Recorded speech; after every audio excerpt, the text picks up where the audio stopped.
Vous êtes avec moi? Parce que si vous êtes avec moi et si vous restez, on va tous ensemble changer le monde. Je vais expliquer comment. Vous lisez la Torah toutes les semaines, vous l'entendez. Et dans cette Torah, eh bien, il y a 5 degrés qui sont en fait 6, nos 6 tzadikim, même si là on parle d'autres personnes. Je vais expliquer très simplement. Il y a d'après la Kabbalah des sens qui se trouvent au niveau de la tête. Les sens, vous les connaissez tous. Il y a la vue, l'ouïe, l'odorat et la parole.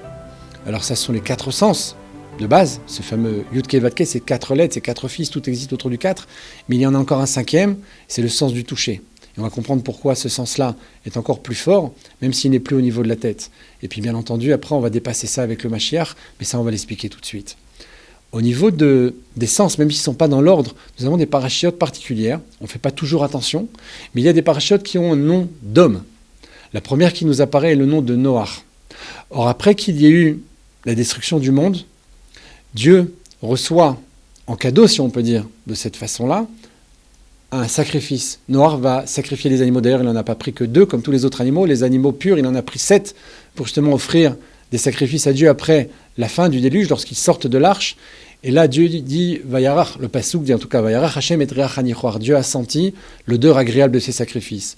La notion, le sens qui est ici évoqué, est la notion de Reach, l'odorat. Par cet odorat-là, Dieu dit, c'est la suite du verset, et de là dit, je ne détruirai plus jamais le monde comme je l'ai fait maintenant, et ce que j'ai fait ici, je ne le reproduirai plus. Donc on a ici cette promesse que cette catastrophe que nous avons nous-mêmes créée, l'homme a lui-même créé, en tout cas ne se reproduirait pas. Donc on voit ici par rapport à l'odorat une promesse de prolongation, de continuation de l'humanité sans plus vivre cette destruction absolue. La paracha qui viendra ensuite et qui évoque un nom d'homme est la paracha de Yitro. Alors vous savez que Yitro, les premiers mots sont Vaishma Yitro, Yitro a entendu. Donc là ici on évoque l'ouïe. Vous voyez donc ici ce deuxième sens qui est évoqué dans la Kabbalah, qui correspond à un dévoilement aussi très important. Et ça c'est Yitro qui va nous l'apporter parce que justement le peuple va voir les voix, il ne va pas les entendre, mais il va les voir. Justement parce que Yitro va se joindre à nous. Donc on a ici l'ouïe à un niveau beaucoup plus haut. Puis nous allons continuer dans l'ordre des parachiotes encore avec un nom d'homme, et c'est la paracha de Korach. Vaikar, Korach a pris, mais il a pris quoi? Alors nous disent les sages, il a pris avec sa bouche, il a pris les hommes pour lui, il a fait une marloquette, il a créé ici une scission dans le peuple, il a combattu Moshe.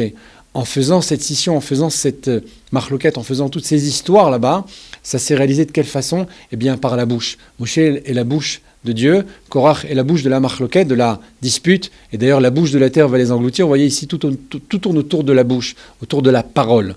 Et là, la parole ici, bien entendu, dans un degré un peu dangereux, qui est celui de la marloquette, mais là aussi, il y a une réparation au niveau de ce sens-là qu'est la parole. Il nous manque encore un sens, on ne l'a pas encore évoqué, c'est la vue. Et là, vous arrivez sur Balak, Vayar Balak, et Balak a vu. C'est les premiers mots, c'est les mots même de la paracha. Donc ici, la vue est évoquée, et là encore, on a un homme d'une grandeur extraordinaire, mais sur le plan du mal, il va vouloir détruire tout le peuple juif. Pourtant, les sages nous disent, par le fait qu'il apportait aussi, encore une fois, un sacrifice, un peu comme au départ avec Noach, eh bien la Torah, la Gemara nous dit dans Maseret Sota, par le mérite des sacrifices qu'il apportait à Dieu alors qu'il a demandé l'aide de Dieu pour détruire le peuple juif, eh bien son descendante, qui va être Ruth, aura elle-même un petit-fils, un arrière-petit-fils qui s'appellera Shlomo et qui apportera 1000 corbanotes dans le Beth Amikdash. Donc on voit ici des sens extraordinaires pour des hommes de degrés assez particuliers, même si parfois au départ on ne comprend pas très bien pourquoi on les évoque, pourquoi leurs noms sont marqués. Eh bien on voit avec l'histoire qu'ils vont donner naissance eux-mêmes à des hommes aussi très très exceptionnels, comme Korach donnera naissance à Shmuel, la façon que Noach donnera naissance à toute l'humanité. On voit ici quand même des hommes d'une importance particulière. Mais il nous reste une 5e paracha, c'est la paracha de Pinchas. Vaikar Omar Beyado. Pinchas, qu'est-ce qu'il a fait? Il a pris une lance dans sa main et il est parti tuer Cosbi et Zimri. Or, Omar, en valeur numérique, c'est pas écrit avec un vav, c'est écrit Ramach, il a pris 248, il a pris les 248 mitzvot. Donc on voit ici qu'il y a la notion de toucher, la notion de préhension, le sens de de la force de la main, la force de l'appréhension est réalisée ici par Pinchas. Pardon. Donc vous voyez ici, je dis Noach parce que d'ailleurs dans son nom les lettres de Noach apparaissent, c'est pas par hasard. Donc ici, puisque la fin est reliée au début, on l'avait dit.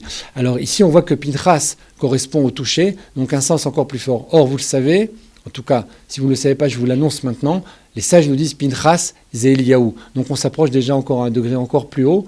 Pinchas, c'est Eliaou. Eliaou, c'est qui? Eliaou Hanavi, celui qui annonce la Géoula, celui qui va annoncer l'avenue du Mashiach.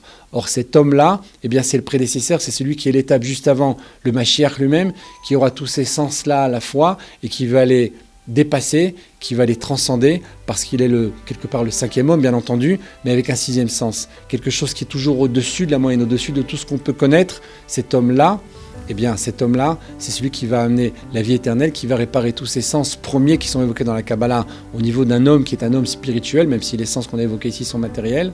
Et par cela, si on reste tous ensemble et qu'on y croit et qu'on voit dans ces parachiotes le message, eh bien tous ensemble, nous allons changer le monde.